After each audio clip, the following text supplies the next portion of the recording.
Welcome to Get a Word In, a podcast about content marketing. I'm your host, Adam Walker.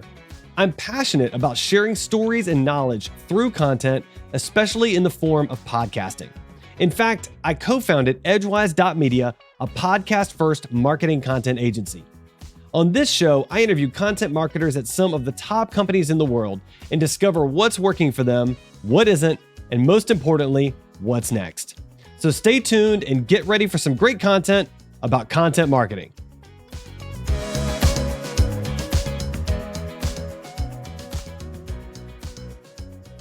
Joining me on the show today is Megan Barr. Megan is the VP of Brand, Content, and Communication at ZoomInfo. Megan, welcome to the show.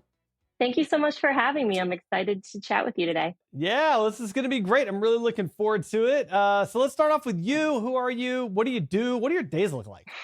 Oh my gosh, what do I do? I don't know. You have to tell me. That's like every good marketer's response to what do you do is like, what do I not do? yeah, it's so true. So I have been at ZoomInfo for about 2.5 years. So just to give a little background, so ZoomInfo is a go-to-market platform that helps businesses find, acquire, and grow their next customers. And today we support 30,000 businesses who use our platform to unlock insights, engage their customers. And so I have been here for about 2.5 years. And prior to that, I actually was a journalist for 15 years. So this was like a massive career change for me. Massive. Yeah. It was my first corporate job. And it's funny. I don't know why they hired me. Like when I was interviewing for the job, I kept waiting for someone to like expose me, oh, this person is like totally unqualified, but I got the job and it's been a lot of fun. I oversee a team of about 25 people. And so it's brand, content, and communication. So my team ranges from social media managers to communication specialists to I have writers who write blogs for us. I have a couple of video editors. So we basically just tell the story of the company. My day can range from, I also support executive comms, internal comms, so any type of comms. So my day can range from, helping our CEO prepare for an event that he's going to be speaking at, helping him work on a deck for that. Or I might be dealing with some type of, external PR issue or editing a blog post for our blog. So what's cool about it is similar to journalism. I'm never bored. I'm always doing something different. Yeah. There's never a lack of things to do. Yeah, that's marketing, right? Never a lack of things to do and always a million problems to solve. So, yeah, which is part of why I do this, because I want to find the best ways to do things in content marketing, and talking to smart people like you really helps with that. So let's dive in actually with that as a segue. So let's talk about what's working in content marketing. What are you seeing? What's your team producing that's working well for you right now? Yeah, that's such a good question. I like because it's so broad. So I would say there's a few things that are working. One is that over the past 2 years, since I joined, we have really built a content strategy that is across different platforms. So we really don't rely on one single type of content. And we try to meet our audience where they are. So for example, we found that on LinkedIn, circulating our blog posts, that wasn't effective. People don't really want to read a blog on LinkedIn. We found that those posts had really low engagement. What people do want on LinkedIn, they want GIFs. They want really short, bite-sized videos that are like a minute long. Videos in general have been a great success story for us. I would say we're pivoting a lot more towards video, a lot more towards interactive content. That's not to say we don't still do ebooks and blog posts, because we do. Those work for specific types of channels, but I would say video just in general, we found to be really engaging. Another thing that has worked this year has been really a return to in-person events, I'm sure, as you know, across marketing. And we started a series of executive level events with our C-suite. They're really like intimate cocktail hour events where we talk about, what we've learned and what's working in terms of go-to-market strategy. And we share that with our customers. And those have been really successful. We found that people want to connect in person. There's just something about that that's irreplaceable. So moving into events this year, it's been a new thing, but it's been going well so far. Oh, I'm glad to hear that. That's great. Okay. I like in-person events from time to time, as long as traffic's not too bad. So Yeah. I bet in Atlanta, the traffic's not great there, right? Similar to yeah, Boston. it's pretty terrible. Yeah, I really like Yeah. the early morning or the midday events, but I night Yeah. events, moving like getting away from the kids, it's real hard to get me out of the house at night. So It's tough. Yeah. yeah. All right. So that's what's working. That's great. Love that info. So what's not working? What are you dialing down? What are you shying away from? You already said one. You said blog posts on LinkedIn are not working. So maybe, I don't know, Yeah. elaborate on that or tell us something new. I don't know. Yeah. I would say, you know, I don't want to like say we're not doing like big ebook PDF type things anymore because we still do them selectively. But I would say that the amount of work and effort that goes into like a big ebook often hasn't really panned out in terms of the ROI, right? Just the amount of back and forth with the design team and making sure you're getting every last piece of it right. And it's just a lot more like laborious. It's difficult to produce. So I would say our biggest thing that hasn't been working is we have a brand awareness problem at ZoomInfo. We're actually actively working on changing this, but I would say our problem is just people not understanding what we do or who we are. Really? Okay. I would have Yeah. thought the opposite because I was like, Zoom Info. Oh, that's great. Like I already knew all about Zoom Info and the brand and everything else. Like I would have thought your brand awareness was pretty solid. So that's okay. That's fine. I love that. Well, that is very encouraging. I was excited to talk to you. So, whatever. I would say the problem that we have is, and this is kind of a classic problem, other companies before us have gone through this transition. ZoomInfo used to be a contact lookup tool, essentially, right? Like a digital white pages. And Yep. that's still the prevailing view of us in the market today. But now we're so much more than that. We are a Okay. go-to-market platform. So you can use us to automate your sales and marketing processes. You can use us to use intent data, which is like real-time streaming data that tells you when your customers are in market at exactly the right time, right?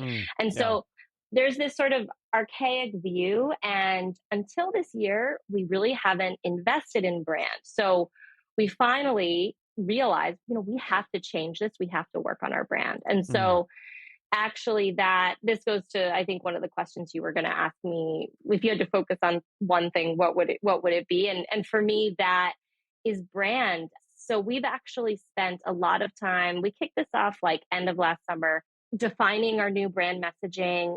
We're about to launch our first ever brand campaign this summer, which is really exciting. We've been working with a creative agency. I'm actually going to get to look at the final videos later today, which I can't wait to watch. So, but we've gone through this process over the past few months of peeling back the layers of our company, finding out the core of who we are, what's our mission, what is the story that we want to tell. So that has involved really interviewing our executives, getting alignment, across that leadership team, talking to our audience. We did a survey to find out, what's the baseline of what people in our target audience think of ZoomInfo. So anyway, it's been a lot of work. It's been just dredging work, but it's been clarifying in so many ways. And what I realized is it's kind of, if you don't have that, if you don't know what your core story is, you're not using the right language to tell it, it makes the rest of marketing really hard, right? So we had to build the foundation of ZoomInfo. And the other thing too is we're a company that has grown tremendously through M&A over the past few years. We acquired, I think we haven't have done any acquisitions in the past year, but we've acquired 5 companies since I joined in early 2021. Yeah. Man, that's fast. Okay. Nice. And so part of what happens there is if you're acquiring all those companies, it's like you're just stacking all these, other companies that are all amazing and added a lot to our platform, but it muddied our story, I think. Big time. Yeah. So we had to take a step back and say, okay, what are we saying?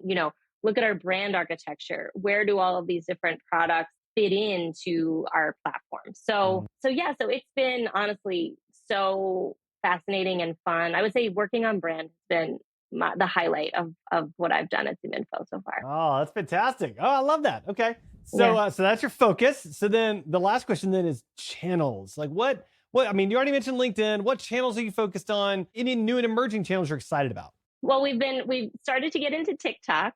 Oh, okay. You got to tell me more about that. Oh, tell me all about it. Well, I can't actually, I would say it's the younger people on our team Yeah. on our social media team who typically, and it's funny because I remember our first conversation around TikTok I had with our social media managers. They were like trying to explain TikTok to me. And I'll admit, I'm not really on TikTok. I don't really Yeah. get it. I'm Yeah. about to turn 40, full Yeah. disclosure. So I'm a millennial. Yeah. And they were like, yeah, they were just trying to explain to me how it works. They're like, so sometimes there's these videos where people are just making the same sound and then it's a meme and then you just have to make the sound in the video. And I was like, I don't know. What is that? What? That's not explaining TikTok though. That's explaining a specific genre, a specific niche of TikTok. Like that's, anyway, I'll tell you right now, I'm in my 40s. I love TikTok. Like if I'm on a social media platform, it's probably TikTok. And I'm probably watching videos either about woodworking or stand-up comedy. Like it's got the greatest stuff on there. It's wild, all the stuff they've got. I've found so many great comedians. It's amazing. It's a wild west. I mean, my algorithm, my social media algorithm is like parenting humor mostly. Oh yeah. And so Oh yeah. lots of great stuff on there too. So yeah, I would say for TikTok we use it more to be relatable, to be funny, Yeah. more for that brand personality. We're not really doing like educational videos on TikTok, although that is a thing. So I think I would say TikTok is an area where we have the most room to grow and really build a strategy that I'm excited about because we really just kind of dipped our toes in the water on TikTok. And LinkedIn is our primary bread and butter channel. That's where everybody is. That's where they're consuming our content. One thing that actually was really successful for us recently, we have a newsletter called The Pipeline. And we've had it for probably about a year and a half. And at first it was exclusively through email. About a month ago, we launched it on LinkedIn as like a native LinkedIn newsletter. And it took off like wildfire. We had 10,000 people signing up in the first day.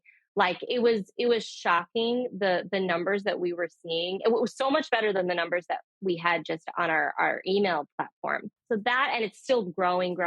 So that was fascinating to me because I was like, okay, people want to consume newsletters on, like, I didn't know that you're the first person that said that to me on this show ever. Like that's really. Oh yeah, and I do. I mean, I release a show a week. Like this, like I do a lot of conversations about this. You're the first person that said that. So, so check it out. I'm gonna need to check that out. Okay, that's good to know.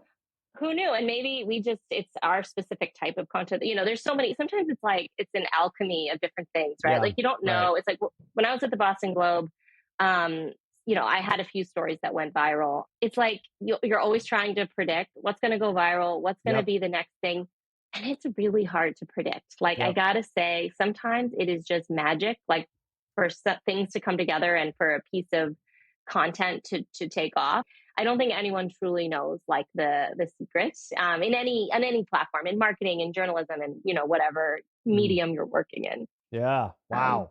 I mean, I never know. I'm gonna go look you up on LinkedIn now and sign up for that newsletter. The Pipeline. I had no idea. The Pipeline. I'll write it down. So, check all it right. out. Well, Megan, let me see if I can recap our conversation a bit.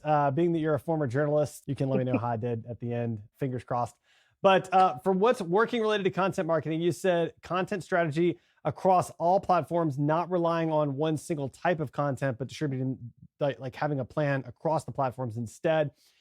You want to meet the audience where they are. You said GIFs and videos on LinkedIn are working really well, and you're getting into in-person events, executive events with the C-suite in particular that you're seeing success with. For what's not working, you mentioned blog posts on LinkedIn. People are trending towards more short-form video to engage with rather than long-form written. In that same genre, you said big ebook, PDF type things are typically too much effort with too little reward. You're still doing some of them, but not necessarily as many. And that you're currently, in particular, working on brand, which I'll get to in a minute. But channels, you said you started using TikTok mostly for fun and to kind of show some personality, but there's tons of room to grow, which I totally agree with.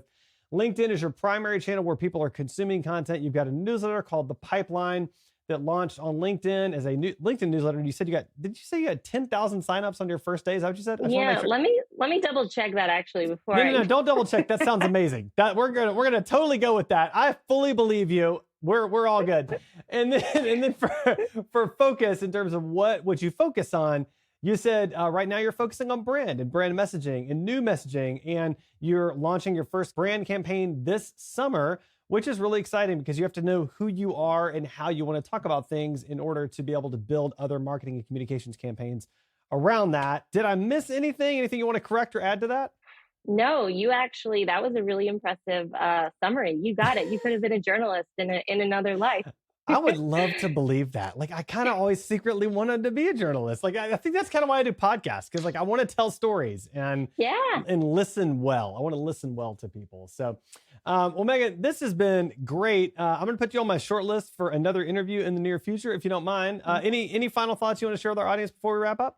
No, this was great. Thank you so much for having me, and can't wait to hear it. Actually, maybe I don't, because I hate hearing my voice. So it's going to be fantastic. It's going to be, there's no doubt, it's going to be fantastic.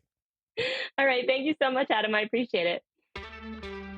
Thanks for listening to Get a Word In, brought to you by Edgewise.media, a podcast-first marketing content agency.